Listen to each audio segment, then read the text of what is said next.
birthday. Kasama na natin si Congressman Ace Barbers, ang spokesperson ng prosecution panel at advisor din para sa nagpapatuloy na impeachment trial. May buntag mo, Kong. Mayong buntag, Angelo, mayong buntag sa ato mga suking tigpaminaw sa inyong programa. And good morning po sa ating mga kababayan. Kasama natin si Ma'am Cheska, no, ha? Morning po. Ayan. Good morning, Cheska. Kong, ang sabi ho nila, ang sabi ho ng ilang mga observers, dahil ang daming absent yung iba wala namang kaso, tulad halimbawa ni Senator Loren, wala pa naman siyang kaso pero laging absent, tapos hindi pa natin alam kailan uuwi. Tapos may mga nakakulong, may nakadetain, yung iba naman nagtatago. Hindi na ba kayo mag-move ang prosecution na i-reconsider yung threshold ng conviction?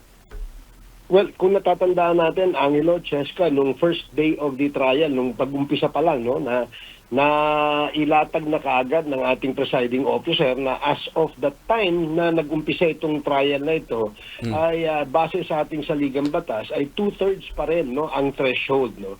Ngunit without prejudice naman daw, doon sa mga maaaring magtanong later on at the appropriate time, kung ang threshold ba ay pwedeng magbago considering na maraming mga hukom o senator judges na hindi naman nakakapag-participate, no? And mukhang open naman yung ganyan, no? And this issue now becomes sinasabi nga nila ay justiciable issue na kung saan pwede nating itanong ito sa Korte Suprema, no?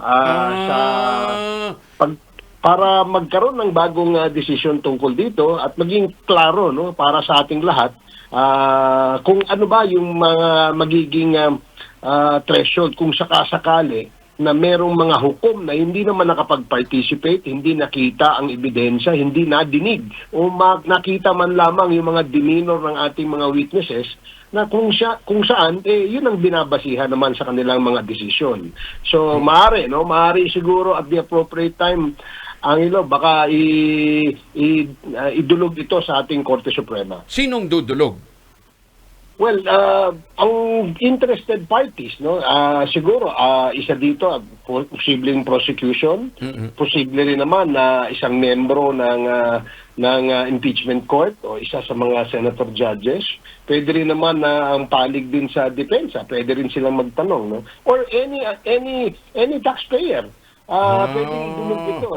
Sa akin paniwala, meron yatang grupo na mukhang nagda-draft ng petition para ito idulog sa Korte Suprema. Hindi lang ako sure kung idulog na ba o kung kailan nila iaakyat ito. Pero may sufficient time pa ba? Considering the timeline ng trial? Yes, sa palagay ko naman, Angelo, meron pang sapat na panahon dahil nasa Article 2 pa lamang ang ating tinatalakay, no?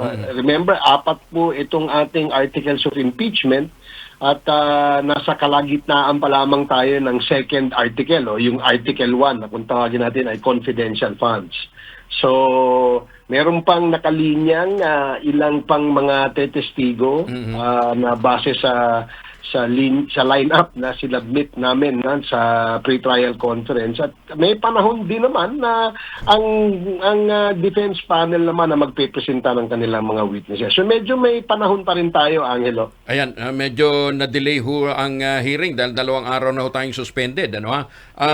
But nung Monday, malinaw naman yung paglalatag ni Acosta. Ang tinuturo niya, ang nag-utos talaga sa kanila ay ang Vice Presidente, anong weight niyan dito ho sa Anong weight niyan dito ho sa kaso, dito sa articles of impeachment na ito?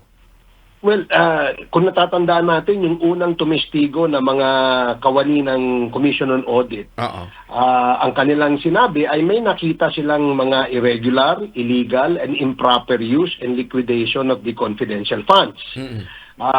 Dahil yan ang kanilang nakita, nagkaroon sila ng issuances ng notice of suspension and eventually naging notice of disallowance. Dahil meron silang nakitang basihan, no, para gawin ito. Now, dito sa testimonya ni Gina Acosta, sa kanya mismo nanggaling na yung in-encash niyang check na worth 125 million pesos na dali-daling na encash, no? Ito'y isinilid sa apat na bag, idinaan sa palabas ng bangko, idinaan sa ibang daanan, kundi yung regular entrance and exit. Dumaan ito sa ibang daanan at i-turn over ito kay Colonel Dante Lachica upon the orders of the Vice President. So doon pa lang meron ng irregularity. Number one, kalaki naman nung iningkas. Kung yan ay confidential intelligence operation, hindi naman lahat yan gagamitin mo. Yung buong 125 million para ipamigay ka agad o ipambili ng information. Number two, binigay mo yung pera sa hindi SDO o sa hindi banded o dun sa hindi authorized. Because sabi mo, ito ay order sa iyo sa taas, no? Kung tinanong ka kung sino yung taas, ang sagot mo ay si Vice President Sara Duterte. So doon pa lang meron na kagad irregularity. Hindi pa natin pinag-uusapan, Angelo, Cheska, yung sino yung binigyan. Tama ba yung binigyan? Tama ba yung liquidate? So marami pang katanungan. And these are all the findings na ipinahayag ng ating dalawang testigo mula sa Commission on Audit. Oo. Okay. Sinabi niya na ibinigay kay Colonel Lachica. Susunod ba sa ipatatawag si Colonel Lachica? Well, dun sa trial order, hindi si Colonel Lachica na ilista, no, doon sa lineup ng mga witnesses. Oo. Kasi naniniwala ang prosecution team, no, na nabase doon sa lineup ng mga witnesses mula sa COA, dalawang witnesses, yung aming mga diniklarang hostile o na representang hostile witnesses, doon pa lang maaaring sapat na ang information na pwedeng sumuporta doon sa allegation ng misuse of confidential funds. So kung sakasakaling meron pang kakulangan doon sa mga testimonya nila, maaaring ipatawag, no, itong ibang testigo gaya ni Colonel Lachica, dahil meron namang panuntunan dito, sinasabi ng presiding officer, 5 days before patawag niyo yan, kailangan i-submit nyo, i-request nyo sa amin yan. So pwede. Pwede. Okay. Siya, sige, diintayin natin. No, hopefully by Monday, no? Kasi definitely wala nang hearing bukas. Thursday na. So Monday Monday ng resumption. Okay. Monday, Tuesday, and Wednesday. And next hopefully week, they will devote another day for that. Maybe a few hours on Thursday, or Friday, maybe, kung sakasakali, no? Kung magkakaroon sila ng changes. Pagka nag-improve. Pero definitely not this week. Wala nang Angelo, no, this week kasi medyo inabot tayo nitong masamang panahon. Pangalawa, tapos na yung araw devoted for the impeachment trial. Okay. Kong, may iba din ho kami. Yun nangyari dito sa Ateneo de Zamboanga, no? Medyo nakakagulat. But this is not the first time. May nangyari na sa Visayas, sa Tacloban, tapos may ilang pang mga insidente ng karahasan sa loob ng eskwelahan. Pero ito, mas matindi dahil Catholic school, 'di ba? At yung suspect honor student, 'di ba? Top student. Top student. Pagkatapos makakaisip na gano'n. Hindi naman hindi galing sa well-off family. So wala kang makitang katwiran para sabihin mong makapag-isip ng gano'n.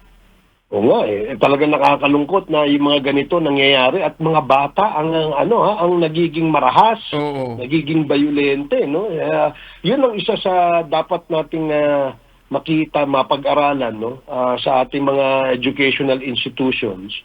Kung bakit nagkakaroon ng ganito, no? Hindi naman ganito ang ating mga kabataan Correct. Diba? Bakit ngayon nagiging marahas na sila at nagiging violent, no? Hindi, tsaka sa atin nun, Kong, pagka may mga nambubuli, suntukan lang naman diba? Yung iba nga hindi pa natutuloy dahil medyo pormahan lang. Hanggang pormahan lang. Pinakamatindi nun, bunutan lang ng belt. Di ba? Pagka nakabunot, pare-pareho pa lang may belt, wag na lang dahil baka magkalatay tayo. Pinakamalapit sa ganun hawakan mo lang yung tenga. Hawakan mo nga yung tenga niyan. Pitikan lang ng tenga. Pero ikaw ba kung nakaranas ka mabuli? Hindi naman. Awa ng Diyos. Hindi naman ako nabuli nung ako'y nasa elementary high school, no? At high school. Kasi, hindi naman. No? Kasi usually, yung mga kaklaseng gwapo, lagi binubuli yun Pogi. Aba, ang dami kong classmate na gwapo eh. Kaya pala. Kaya walang nabubuli. Oo. Okay. Anyway, Kong, abangan namin yung mga susunod na mga mangyayari sa impeachment trial at in the meantime, ingat ko kayo. Good luck, ha?